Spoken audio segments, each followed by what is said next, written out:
Welcome back to The Project. As the COVID-19 crisis rolls on, a lot of people's minds are starting to turn to what happens on the other side of all this, which is a really good question because history tells us that after pandemics like this, society is never the same.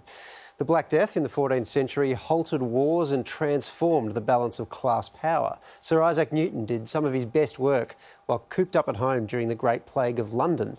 And the Spanish flu in the 20th century helped create national health services across Europe.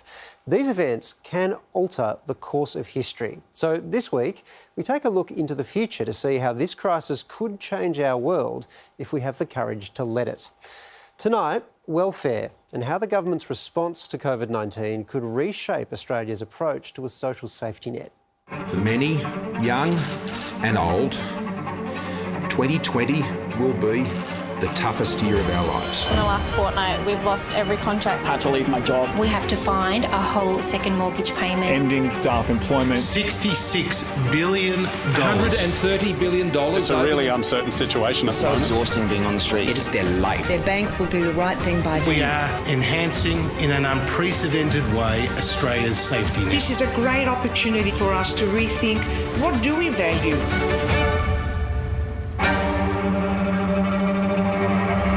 It's a scenario which a few short months ago would have been unimaginable.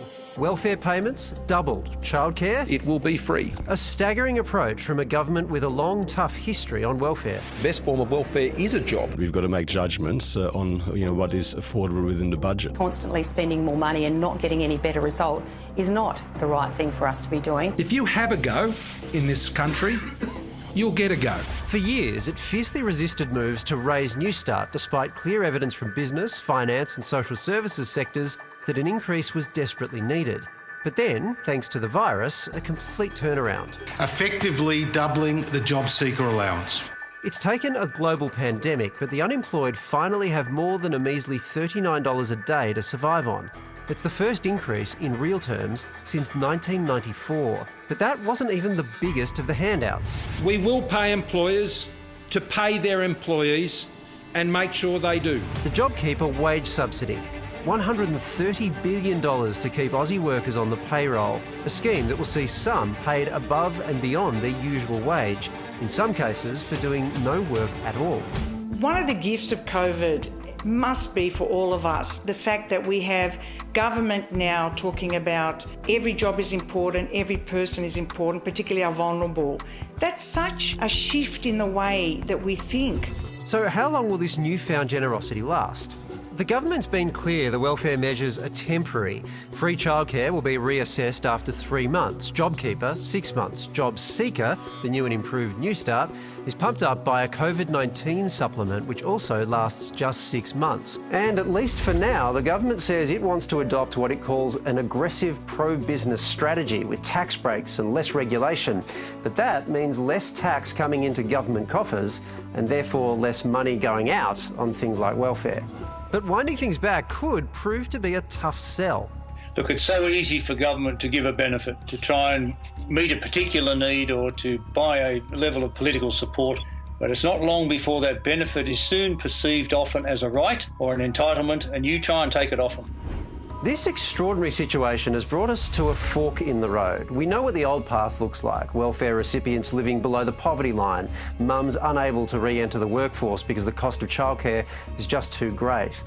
But the new path represents a rare opportunity, a moment in history where all kinds of futures are possible, where important social reforms are attainable for the coalition in a way they never could have justified to their base or got through their broad church in the past. I'm hopeful and I'm optimistic that there is learning for all of us, from government down to every citizen. These are big changes, all of which would have been unexpected. And I think a smart leader will sit back, try and digest the significance of those changes and map out a pathway forward and start being a bit visionary.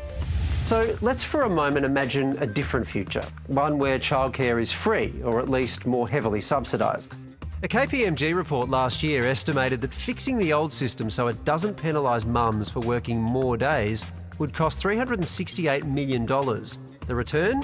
Nearly double, a $678 million boost to the economy. That gives women an opportunity that they would like to have, but just as importantly, it actually will raise economic growth for all Australians by having more people earning incomes, and that has a multiplier effect that flows on to all of us. And what about a future where welfare payments are more generous, where the job seeker payment continues at the current rate, or at the very least at a rate significantly higher than where Newstart's been for so long? The modelling shows an increase of $75 a week would cost about $3.3 billion a year, but boost the economy by $4 billion a year, adding an additional 12,000 jobs in the first 12 months.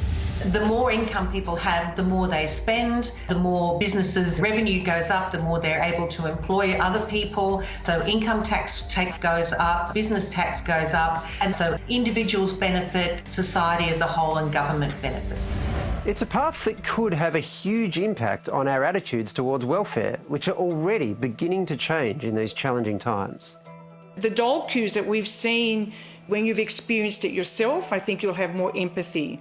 And now, if we're looking at 3 million Australians, that's a lot of Australians rethinking being unemployed and the circumstances that lead to it. This crisis has seen a shift in our sense of community.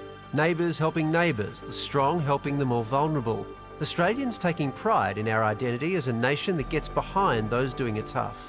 The more we share the sacrifice, the more lives we will save, the more livelihoods we will be able to preserve, and the stronger we will all be on the other side. This has been a crisis response to a set of circumstances that they never imagined. And now the issue is whether they revert to form and go back to some of their old narrow conservative ways and values, or whether they recognise that the community has now got an expectation of a quite different role for government. This virus has opened up a whole new world of possibilities, where invaluable social reforms that could change lives are now within Australia's grasp if we're just brave enough to choose a new path. But the one thing that seems clear at the moment is that government policy in this area will never be the same again, at least not without a fight. I can imagine an Australia that has a sense of pride, that when things don't go well, you've got your government and your people backing you up.